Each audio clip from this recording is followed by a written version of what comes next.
Hello, this is an explanation of bt416, which is to implement multi-pricing on search results page, multi-pricing or the relationship between quantity and price. So let me show you a couple examples of what I'm talking about right away. Here are our nearest competitors,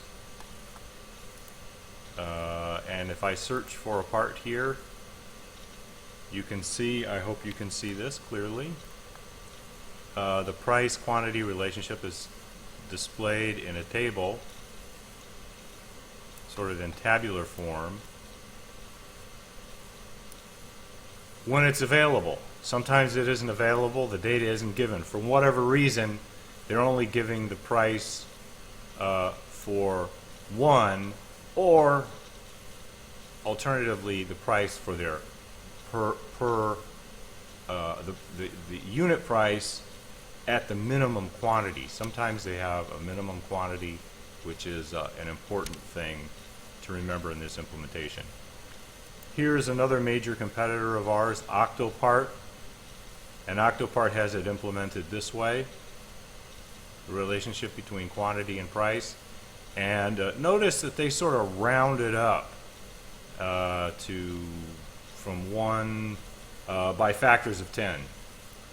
That's not how the data actually comes from the distributor. I mean, they have specific quantities, and they're all different. Let me show you an example of what I mean. So our Arrow Electronics, we have their API, and we will retrieve their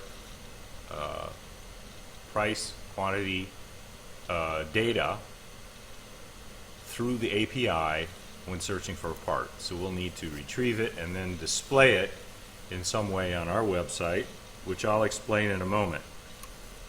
Here I have I've searched on it, and you can see this is on Arrow's own website now. You can see they have the table here, but then they have this interesting little calculator to the side where you can enter a quantity that you're interested in, say 250, and then have it do a calculation. So what it's going to do is figure out the correct unit price for that quantity and then display the total.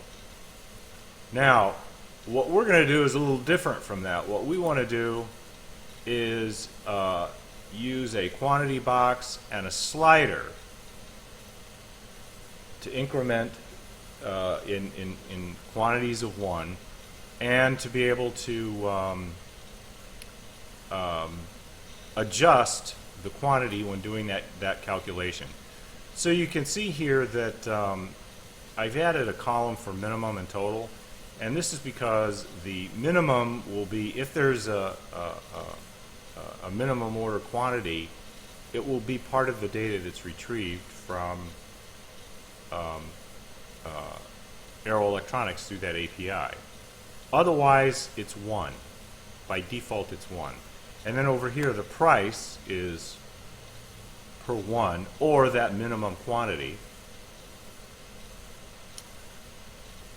if it's available. Notice it isn't always available, and so it just says NA. Then the idea is, if you want you enter the quantity that you want here in this box, or you move the slider. Now when the slider moves, the quantity in the box has to move, correspondingly. And then when it's updated, it's either going to do it continuously update. Yeah, have it continuously update, so the data is going to have to be cached, and then continuously update as this slider moves, if that's possible to do. And then update here, provide the total for that, the total price for the particular quantity.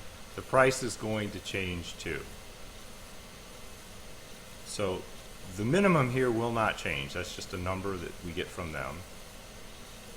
the price will change if there's a relationship between price and quantity that they give us. If not, it's just a number. The total is going to be the price at the quantity they desire, and they're either entering it in this box or using the slider to select that.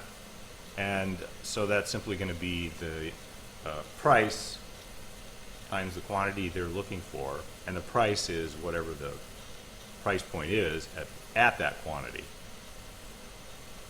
Okay, that is a complete description of this ticket. Let me show you on the current Buyer's Time website, our current configuration is you can see Arrow Electronics data coming back here. We see the quantity. Now that's the quantity they have in stock, and the price, which is the price for one. That's all that we're displaying at this time. And then the other distributors below that are independent distributors. Their data is all in our Chipmunk database. Notice we don't have pricing data for them. Or if we do, it'll just be a fixed number. So there's really nothing that will update here.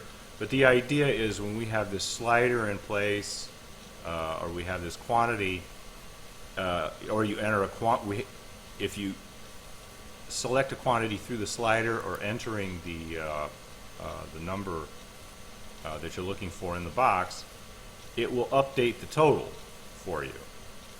So we need to add the total. All right. Thank you, and please add any questions or comments that you have to the comment section of the ticket. Thank you.